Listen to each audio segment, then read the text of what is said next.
Hello everyone, welcome to a Yu-Gi-Oh! Meta breakdown. I'm looking to make this into some sort of like weekly, maybe bi-weekly review where I go through kind of the current Yu-Gi-Oh! Format, how it's shaping up, what decks are currently doing well, what like side deck and tech options are currently doing well, and kind of how all of the decks near the top are evolving. This is the week of August 12th. I guess we start on Monday, maybe August 11th. But yeah, we'll just jump in and take a peek at what we're looking at. So, just as a high level overview, this is kind of what the snapshot of the Yu Gi Oh! Meta looks like at the moment. Fiendsmith Snake Eye, currently the best deck. I don't think that's to anyone's surprise. It's currently taking up about 40% of the top decks. So, not quite tier 0, but definitely a solid tier 1. In the second slot, we've got Tenpai. Again, that is slightly surprising because this used to be below Yubel not too long ago. Everyone was pretty convinced that this was the second best deck of the format. But Tenpai has creeped up to being the second best deck, with Yubel currently sitting in the third slot, getting around 11% of the tops. This is notably Yubel Fiendsmith most likely, although it does encompass all variants of Yubel, not necessarily just the Fiendsmith stuff, but most Yubel variants are now playing Fiendsmith, so for all intents and purposes, this is probably also Yubel Fiendsmith. And I think what we'll do for this meta-analysis is we'll take a look at maybe the top 7 decks. I think that'll be a good thing. Just the top 3 and then that first row of decks to kind of just understand where the meta's at. Obviously, you can see these are all of the decks that are getting tops. I didn't even know Elag got a top. That's kind of cool. Some of the cool, like, but there's a decent amount of row options that are at least getting a few like looks at the current format. I'm seeing things like Evil Eye, Marincess, Melodious, and all of these decks around here are also probably like good. Everything in this whole section here is like a good rogue contender potentially. Like Musket's Fiendsmith looks pretty good. Obviously the Gimmick FTK is very good, but for this kind of deep dive, we'll just dive into like the top couple of decks. So taking a look at Snake Eye Fiendsmith, and kind of what the deck looks like right now, what they're playing. The Snake Eye package has pretty much remained unchanged from what they were playing beforehand, with the exception of Flamberge, which used to be a 2 of, it's now a 1 of in the vast majority of deck lists.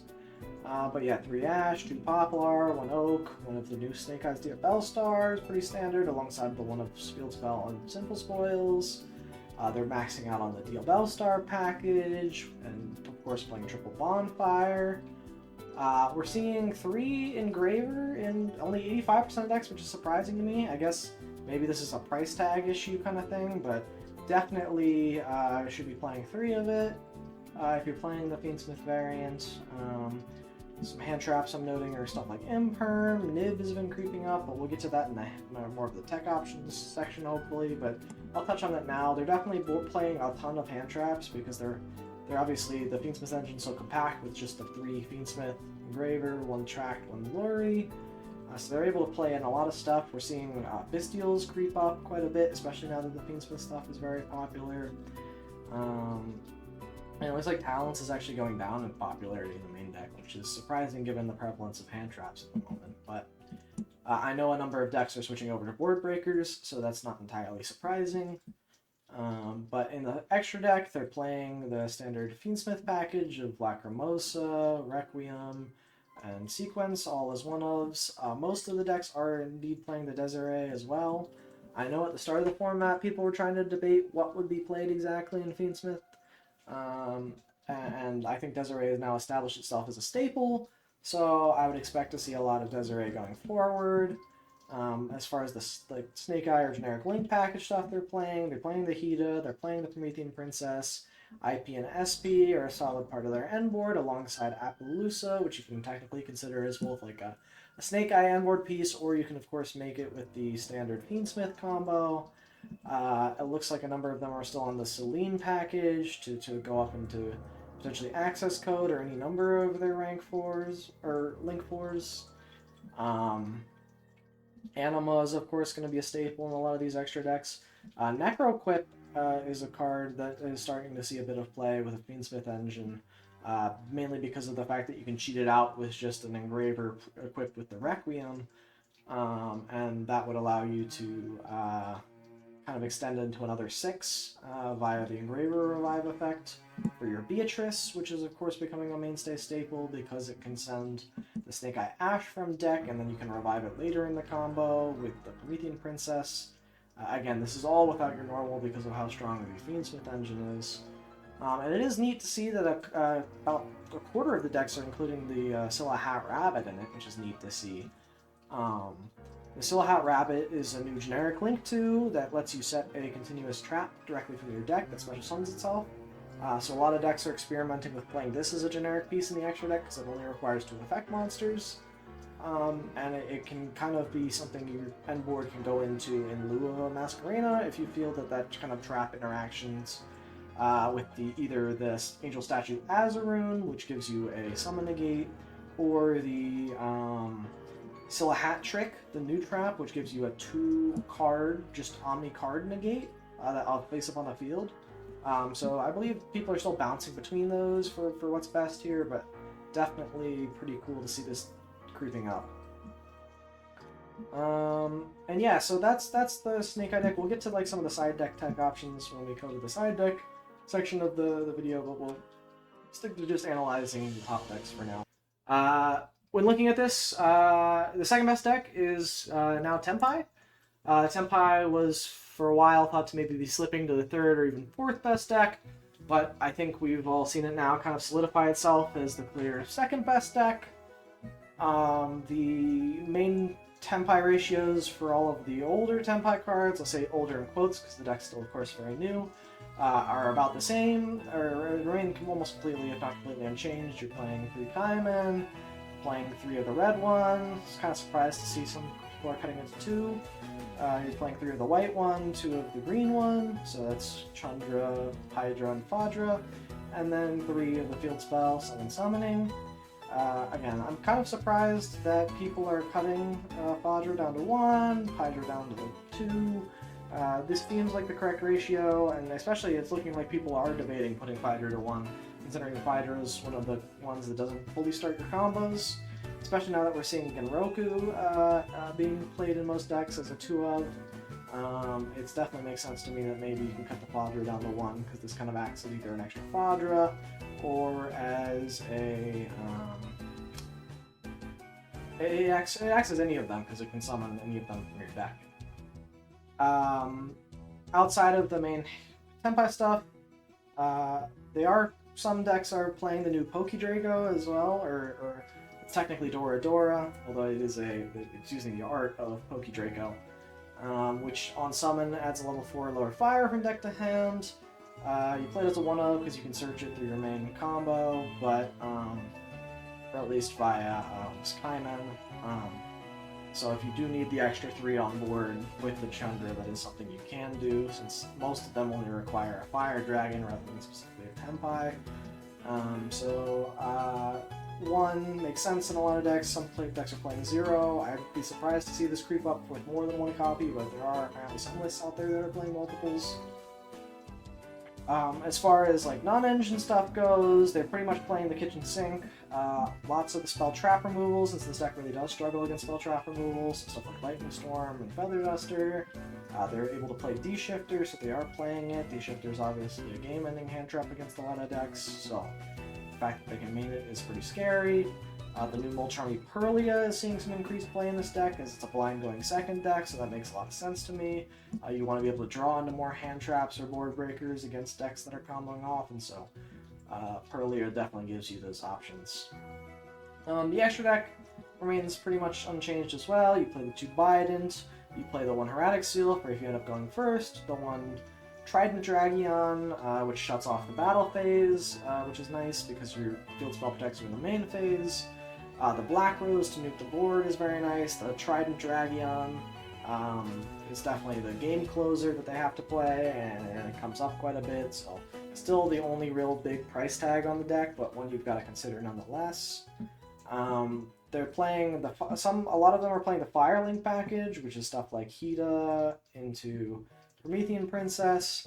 I'm not seeing it listed here, but a lot of them are still playing potentially the Zealantis and the Salamangreat, Raging Phoenix as well for the full Link package OTK, especially if you get D-Shifter, or not D-Shifter, Dimensional Barrier, which can happen a lot this format. Some of their like techier synchros of choice are the Koi Belt, which kind of acts like Trident Dragon in a pinch. There's the Meteor Burst Dragon, which also locks stuff out of the battle phase, but is a 7, which is a lot easier for them to access. The Samurai Destroyer has seen a lot of increase in play, considering how prevalent Yubel is becoming. This card is pretty critical for stopping or winning Yubel matchup, as it can prevent a lot of their stuff from floating. They have the Moonlight Dragon on a number of deck lists, which is just an on-7 bounce. And then some decks are also playing the Ruddy Rose as well, which banishes cards from the graveyard, which is obviously very strong in a format where a lot of the decks care heavily about what's in the graveyard. And then the Striker and SP package is also seeing play in about half of them decks. It's just a Link 1 Dragon that they can make, and that would allow you to use SP's on summon and banish effect for free, basically, because Tenpai is really good at putting 2 or even 3 monsters on board very easily. And it can help you break boards in a pinch, although you typically don't want to be going for this line because, of course, SP would basically turn off your OTK. And then one thing I will talk about here in the side, because normally I would leave that for the side deck portion, but Quackimero Drago is uniquely a card that Tenpai is playing in the side deck. As a 1-of, they can side in against stuff like Yubel or Voiceless Voice, or any of the rogue decks that are playing like light monsters or dark monsters specifically. And what this does is basically you can summon it off of the Heretic Seals, and then it completely just floodgates your opponent out of special something light or dark monsters, which can end the games in a lot of scenarios against those decks. And so while it doesn't do much against the Fiendsmith stuff, and it also works against the Fiendsmith stuff, sorry. It does do a lot against the Fiendsmith stuff, it doesn't do a lot against the Snake Eye stuff. But against the Fiendsmith portion of Fiendsmith Snake Eye, this can also come up now. So even a potential consideration in that matchup, I'm not surprised to see it shooting up in terms of usage in the Tenpai side decks. On to the third best deck of the format, which is Yubel. Yubel ratios are again kind of sort of figured out at this point. They're playing the 3 Nightmare Throne, the 3 Samsara Lotus. Spirit of Yubel is currently sitting at a 2-of in most deck lists. A 3-of in others. It's one of the strongest cards in the deck. I'm kind of surprised it's seeing play at 2 and not 3, but I suppose you have consistent access by stuff like Nightmare Throne and Samsara Lotus, so I suppose that's fine. 2 Grave Squirmer, is there Grave Revive, the Nightmare Pain being a 1-of in some decks, a 2-of, and a 3-of in others. Like, this card is very strong. I'm kind of surprised to see the 2-of being as low as it is, since I've seen a number of people start teching in the second one, in case the first one gets removed or whatnot. But this is a very strong card, obviously, integral to their combos, and it can even potentially start off some of your combos if necessary. The 1-of Yubel makes sense, of course, and the Shavara, so they can play the Yama package alongside of an Unchained Chamber of Abomination, which just gives you more interruption with Soul Rage in case they remove it somehow. I'm not seeing it in this main deck, or not even in the side deck, but normally a number of these lists are on Super Poly. I'm not seeing that anymore. Maybe they've cut it now due to the inclusion of the Fiendsmith engine, which would make a lot of sense. And they're also still on the Spirit Gates engine, which just gives them some additional fodder for summoning back Yubels or Spirit of Yubels via opening the Spirit Gates. This card's crazy, it does so much, so definitely doesn't surprise me that they're still on it. And then some of their tech options include some Handtraps. I've been noticing Droplet in the main is interesting, as kind of maining a board breaker is nice against a lot of the top decks. You've got stuff like Droplet in the, or not Drop Talents in the main as well, and 2 in some decks. It looks like most of the decks, because it's 32 and 29, are playing either 2 or 3, which would make a lot of sense. But yeah, the extra deck, 2 Phantom of Yubel, probably 3 in some others. This is kind of the bread and butter of the deck. Making 1 or multiple of these turn 1 is pretty important.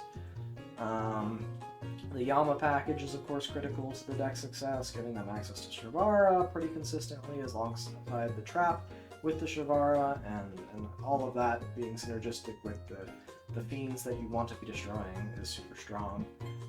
And to that aid, they also play the one soul of rage. Obviously, even seen some of them be playing the like Link 3 as well. Doesn't look like that's being represented in this deck list. But I imagine that was one of the first things that got cut because of the Fiendsmith stuff, because that package is so heavy. When you're playing the Sequence, the Desiree, the Closed Goddess, the Requiem, and they're also playing Area Leader as well, which is the other new Fiend fusion that was released. This one allows you to send a Fiend monster from your deck to grave, which can instantly start up all of your Fiend like your Yubel combos off of just the Fiendsmith engine. And that means that because this is the fusion of choice that they go into that sends a Fiend from deck to grave, they don't need to be playing Beatrice and can instead go for the Highway King Caesar, which is another strong endboard piece. They're also on the Necro Quick Princess to help them combo into the Wave King High Caesar even more consistently. And then the Muckracker makes sense as a free summon back Fiend from Graveyard. This kind of feels almost closer to like the OCG Fiend Link deck we'd seen in the past, but definitely still solidly like a Yubel deck with all of the good Yubel pieces, but with the Fiendsmith stuff definitely muddies that a little bit. I'm kind of surprised it's still just called Yubel and not like Yubel Fiendsmith. Continuing down the list, and those top three we talked about a lot. These next ones we'll talk about maybe a bit less so, but we'll still touch on them and look at what they're doing. Runick, this is specifically Runick Stun. It's just a bunch of all of the good Runick cards at 3, alongside a bunch of the strong floodgates of the format. Things like Dimensional Fissure, things like Skill Drain, things like Teekaboo. There can be only one, or Rivalry, Gozen. Basically just cards that allow you to, you know, extend games, stop your opponent from playing the game. Stuff like Synchro Zone, which prevents them from attacking. So you floodgate them out, win the whole control game with all of your strong Runick spells, all of your draw and recursion off with Runick Fountain. And then additionally in the action deck you have tools like Boguska, Star Slayer, to kind of floodgate them out of the game even further. Or even main decking a Mono Iwado to completely stop your opponent, since the deck doesn't beat normal summon, which is very funny. I would say funny, I'm not a big fan of Stun, but it is a unique tech that has seen play in the past and stuff like True Draco Stun and then other Stun variants. So this doesn't surprise me. Carved Demise is honestly a bit baffling in a Runick deck. I guess you can always just set your Runick spells and traps, so it's not the end of the world. But when you're on so many floodgates, it almost feels like your hand would get a bit clogged if you tried to Demise. And so your field would also then get clogged with all the stuff you're trying to set. You might have to discard for hand size. Not that that's the end of the world, because Runick Fountain would let you recycle them on my next turn, so I see the synergies here, but I guess it also turns out special summoning, so you can't even go for the Hugin use Fountain, so this is pure just I want to draw floodgates, and so I kind of see where they're at with that, but it's a bit confusing to me. And then I've never read Card Scanner, so I'm going to take a quick peek at this as well, because I've never heard of this card. But you can declare a card type. Both players reveal the bottom part of the deck if it was the declared type they added to their hand, or is placed on the bottom of their deck. Interesting. And then if a physical card on some spell trap is destroyed, you can make your opponent place a card from their hand. So this is maybe, does a couple things. It seems like it insulates against spell trap removal, or destruction at the very least, in that they would have to like hand rip themselves every time they do it. And then additionally, you can call spell and be pretty reasonably consistently drawing your spells with this. So it adds an additional card, and maybe if your opponent's on a more diverse deck or lineup, they're not consistently getting the add-off Card Scanner. So an interesting card nonetheless. But yeah, that's Runick. Not too much else to talk about it. We'll move on to Ritual Beast and see what they're doing. This has obviously been strongly bolstered by their new support that just came out in the new Battles of Legends set. So we've got the new Spiritual Beast Tamer Lara, that's the retrain that just came out, that's being seen at 3. Additionally, they're playing the 3 Elder, the 3 Cannonhawk, stuff like that. A lot of this is reminiscent of some of the old Ritual Beast lists, with the exception of our stuff like Arch Nemesis Protoss and the Nemesis Flag. So this deck can very easily access the rank 4 toolbox, which gets them to Infernal Flame Banshee.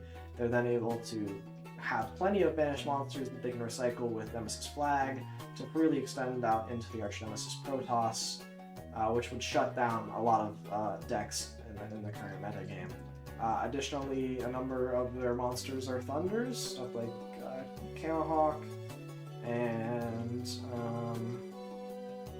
I don't think I know of any other Thunders that can activate in the hand, so I'm not sure entirely how they're making Colossus here. Because I don't think Kenawak has an effect that activates in the hand. But it should be fine regardless. I know that some of them are playing the additional Nemesis card, the Nemesis Corridor, which allows you to make the Thunder Dragon Colossus. So that's maybe what we're missing from the scope of this deck, is people playing the Corridor. But yeah, this deck is pretty straightforward. They've got their new Fusion as well that they're playing. The deck kind of aims to combo and play as many like good banish cards as possible, stuff like Dimensional Shifter, stuff like Protoss, and then just floodgate your opponent out of the game that way. But still neat to see an old deck coming back into the fray. Then we got Branded. Branded is still doing the same thing it's been doing for a very long time now. They haven't gotten any crazy new support. I would suppose like the newest quote-unquote innovation in Branded has been the inclusion of fusion duplication in a number of lists, allowing them to, if their Branded fusion gets interrupted on turn 1, simply set the fusion duplication and then go and activate the effective Branded fusion on your opponent's turn at trap spell speed, and then do the full combo during your opponent's draw phase anyways. They're still mainly trying to get the Gimmick Puppet lock online via Albion reviving the Gimmick Puppet. So that's the main goal of the deck at the moment, is to just set that whole lock up. They have a lot of other just strong fusion tools that can also support that with stuff like Mirror Jade, a Gragnol in the graveyard. If they set up Warlock Furious Dragon, which it looks like according to the meta trends is going down in popularity, but this 81% is actually higher than I recall it being when I had last looked. But this acts as a pretty neat like fusion version of like SP in a way, where it like pops a card you control and your opponent controls at quick effect speed, so it can help dodge interruption on your own side. It can also just interrupt your opponent's plays, of course, with a quick effect pop. And so yeah, but other than that, Branded has been doing about the same thing for many years at this point now. Not many years, but a couple years at this point now, and so not too much to talk about within the Branded deck building space here. The last deck we're going to talk about is Labrynth. Labrynth has obviously been around for a while now as well, and we can see that the Labrynth deck lists are playing basically just as many of the good traps as they can as possible. Some of the newer changes or inclusions in Labrynth have been Transactional Rollback, which is obviously an extremely strong trap card that copies trap effects, both when you activate it and in the graveyard, although when you use it on the field, it copies your opponent's traps, which is a lot less good, but the main portion of this is the graveyard effect that allows you to copy traps from your own graveyard, which is very strong. They're able to main deck and search a lot of the most powerful normal trap floodgates, stuff like Dimensional Barrier, they're maining Skill Drain in a number of scenarios. I guess it looks like less often than like you would think. Apparently not a number of them around them, but still, you know, the main Labrynth cards haven't changed. I don't think anyone has looked or innovated too much on the deck in recent times. The only real large change has been the inclusion of Transaction Rollback, and as well, Absolute King Backjack is something that has now become a staple with the deck as well. In the side deck, something unique that they side is the Eradicator Epidemic Virus.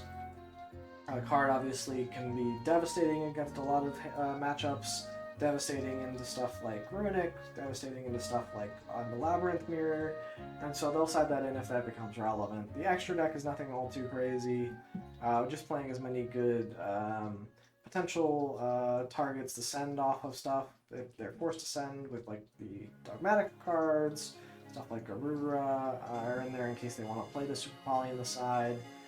There are a number of Fiends in the deck, so they can play the Unchained package if they're so inclined.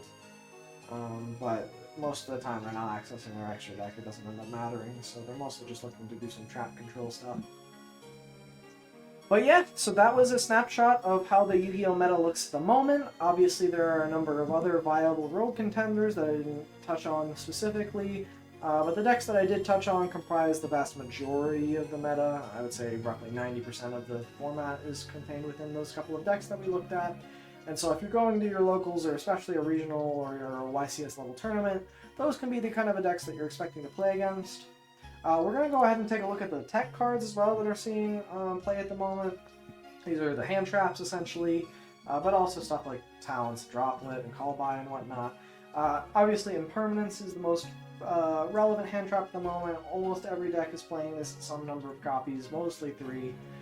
It's the Handtrap of choice right behind Ash Blossom Choice Ring, and so we're seeing these two as being the 2 choice Handtraps to play at the moment. Nibiru is definitely seeing a rise in popularity, despite the fact that the Fiendsmith engine can play around it. A lot of Fiendsmith combos, especially when Nibiru is paired with an additional Handtrap, don't have the resources or can't be as greedy as to go into one of their extra deck outs to Nibiru, and so if you can get your opponent to go into a line that's more vulnerable to Nibiru, Nibiru can be absolutely devastating, so I'm not surprised to see that rising in popularity. We see stuff in the other stuff here that is listed, stuff like the Bestials are really seeing a lot of jump up in play, especially with the new Fiendsmith stuff. They're able to hit the Lurry, they're able to hit the Engraver if that's relevant, and so them also providing a body, and even in Tenpai being able to provide a Dragon Search is certainly not something to scoff at, and something that's certainly to be aware of, especially if you're playing a deck that is affected by Bestials. Be prepared to see those. Other Handtraps that are relevant: Effect Veiler, a weaker Impermanence, and then it turns on stuff like Triple Tactics, Talents, and Thrust, but still very strong to have single target monster negation nonetheless. You definitely like to see these two against stuff like Snake Eye, because those can be impactful against things like Snake Eye Ash, but obviously less so nowadays with all the extenders they have, so it's not surprising to me that Effect Veiler has dropped off a little bit, but and that it's significantly less played than Impermanence makes a lot of sense. Another Handtrap I want to talk about here is Droll and Lockbird. I'm kind of surprised this is sitting as low of a percentage of usage as where it is now, especially with the advent of Fiendsmith. A lot of what they do is searching and whatnot, or not necessarily a lot of it, but if they go for the Tractus line, which is the main Fiendsmith combo line, you can go ahead and Droll them there, and then sure, they get to do some Fiendsmith stuff, but that would turn them off from any sort of searches that they need to do their main combos, so stuff like Snake Eye Fiendsmith. They're not going to be able to get the search off of like Snake Eye Ash or Bonfire, which is going to be crippling, or Wanted for that matter, although I suppose they could chain the Wanted in that scenario, but even still, they wouldn't then get the search off the Diabell Star, so... Well, no, Diabell Star sets from deck. So never mind. They would get the Diabell Star, but regardless, Droll still is a lot more relevant now that you can pop it a lot earlier against the Fiendsmith stuff. And so I personally would expect this to rise in percentage usage, but we'll have to see. We'll come back and check the meta and kind of compare it to the snapshot we had previously. Call by the Grave being popular does not surprise me in the slightest. There are so many Handtraps floating around. Most decks are on somewhere between 12 and 18 to even 21 or plus Handtraps or non-engine cards, and so Call by the Grave being relevant makes a lot of sense. And then Forbidden Droplet and Talents being the two kind of board breaker. I guess Talents can even is like you can consider it going first card to insulate against Handtraps, but both of these cards very strong at the moment. A lot of decks are really good at playing through Handtraps at the moment, and so board breakers being in the main are cards that kind of like do more than just a one-for-one interaction are really, really strong. And so I'm not surprised to see those creeping up in popularity as well. In the side deck stuff we're seeing, rising in popularity, things like Cosmic Cyclone are going up in terms of playability. That's likely because people are wanting to hit stuff like Nightmare Pain. A Cosmic Cyclone on the Nightmare Pain or the Nightmare Throne can be really devastating. It obviously insulates against a ton of the floodgates that people are playing right now. Like most decks are on skill drain, so having an out to that is important. Additionally, this hits stuff like Runick Stun or the Tenpai field spell. Cosmic Cyclone seems like it's in a really good spot at the moment, and I'm not surprised that it's one of the most popular side deck options. Harpy's Feather Duster, additionally, very strong piece of spell and trap removal. Sure, it doesn't banish like Cosmic Cyclone, but it's definitely a card that a lot of side decks are playing just because of blanketly removes all of the back row, so that deals with the floodgates, that deals with, you know, like Labrynth end boards. It's just really powerful altogether. Alsharmi Purlia is now the third most popular card in the side deck, which is a bit surprising to me, but at the same time, not at all. I'm surprised in that a lot of people were initially thinking that this card would be a lot worse than it was. I was kind of on the train that it would be broken from day one, and I think that its success at high level, its tournament output has been very, very good. And so it doesn't surprise me at all to see this dominating side decks. I wouldn't even be surprised to see it rise in usage. I guess it's really just being gated by being a chase main deck secret, so I wouldn't be surprised if its price kind of spikes as a result and continues to go up. But yeah, it's obviously very strong. It's max C at home. It draws you cards. A lot of the top decks are summoning from the hand at least once, if not multiple times during their combo. And so getting multiple draws to give yourself an extra chance to see more hand traps or board breakers is going to be really critical in this format. And so having that option with Purlia is really nice. Other stuff to look at, we see Dimensional Barrier. This used to be a lot higher in usage, but has since recently dropped off. I think it's mainly because the best deck by far is Fiendsmith Snake-Eye. And sure, while you can call Fusion against Fiendsmith Snake-Eye, and that does do something, they can pretty much play completely around that. I mean, they still have the whole Snake-Eye combo they can do that has nothing to do with fusions. You can't call links, so that's not gonna. There's nothing you can do to stop the Fiendsmith and the Snake-Eye combo together. And realistically, it just doesn't do enough against them or Yubel either, because they have a lot of links as well that they go through. And sure, it turns off Phantom of Yubel, but they still have Varudris in that scenario if you don't turn off Xyz. It's really good into Tenpai, of course. It's really good into Voiceless Voice, which is a deck we didn't talk about, but has since dropped off quite a bit. But it is something that is still seeing play just because of how good it is against Tenpai, which is the second best deck. Ghost Sister and Spooky Dogwood, seeing a lot of play is very interesting. I think a lot of people are realizing that we're at a point where the format is either, you win your match via going first, and that's about it, or like your Tenpai, you completely blow them out with hand traps and board breakers. Or your third option is you're probably not breaking your opponent's board, but you can certainly have more life points than them at the end of the time on the round. And that's kind of where Spooky Dogwood is coming into play here. You side us in for game 3 against an opponent, especially if you know you're going second, and then you can drop this. If your opponent just passes, then sure, you've halved your life points, but at least you get to play the game. Your opponent, if they choose to play and summon into it, a lot of times any sort of combo is going to net you a significant amount of life points, so much so that as long as you do some sort of comboing in your second turn, you're likely going to win the game in terms of being up on life. And so this card seeing play is something that I think is funny, given how when this card first came out, people thought it was going to be really terrible and never seen you play. And now, basically exclusively because of the new time rules, this card is... I call them new time rules. They've been around for a very long time now at this point. But the most recent time rule revision, this card is seeing play, which is neat to see. We've got Crossout Designator. Again, is another tech for if your opponent's on a lot of hand traps. You're likely also on a lot of hand traps in this format, so that can be a nice card to side in if you know you're going first. Or especially in the mirror match, if you're playing Fiendsmith Snake-Eye, and your opponent's on Fiendsmith Snake-Eye, Crossout Designator obviously becomes 10 times better. Skill Drain, seeing a lot of popularity. It's the floodgate of choice. It turns a lot of the top decks completely off. It makes a lot of sense that this card is seeing a ton of play. Lightning Storm, again, another back removal piece. It's also a tad more flexible. It's seeing a lot less play than Feather Duster, because Feather Duster you can play while you already have a board established. Lightning Storm you cannot. But still, definitely seeing a decent amount of play, just as a check to some of the back row decks and all the floodgates we're seeing. Phantasme has seen a rise in play because of Fiendsmith. Fiendsmith regularly puts at least one, sometimes two links on the board at the same time. And so this giving you multiple draws, sculpting your hand, making sure that you're in a good spot when you're going second is definitely a good thing.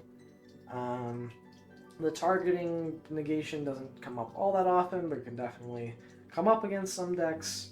And then it's just a body that, if it survives the turn, can also be used as link material and whatnot, so certainly not surprised that this card is seeing play, especially with the advent of the links with the Fiendsmith stuff. And then we've got Evenly Matched as the final side deck card that's being mentioned here. Again, nothing super surprising there. It's probably the best board breaker against a lot of the top decks. It does the most in terms of being able to get around a lot of the end board negates that the decks put up. Stuff like Appaloosa doesn't affect Evenly Match. It deals with back row as well as monsters, so definitely a really strong piece of removal. With the inclusion of Desiree and a lot of the extra decks, it does become harder to resolve Evenly Matched, but overall, a solid and strong card. But that's the whole overview. That's a nice snapshot of where Yu-Gi-Oh! Is at the moment, as well as the top decks. Again, here's the whole list of decks that are seeing play or got tops recently. Total shoutouts to YuGiOhMeta.com, where I got all this info from. It's a great resource where you can look at top decks, look at what they're playing, look at results from recent tournaments. It's super great. Highly recommend you check it out. But this was my recap. This was what's going on in Yu-Gi-Oh! At the moment. I look forward to coming back in a week or two and seeing how the format shakes up or changes, potentially even with a ban list on the horizon. So yeah, with that, that's all I have to say about the format. Thanks for watching. Please like and subscribe. You can find me at twitch.tv/02live, where I stream all of this content live. Look forward to hearing your thoughts on what you think about Yu-Gi-Oh! At the moment. What needs to change, what you like about the top decks, what decks surprised you the most. Let me know in the comments as well. But have a good one.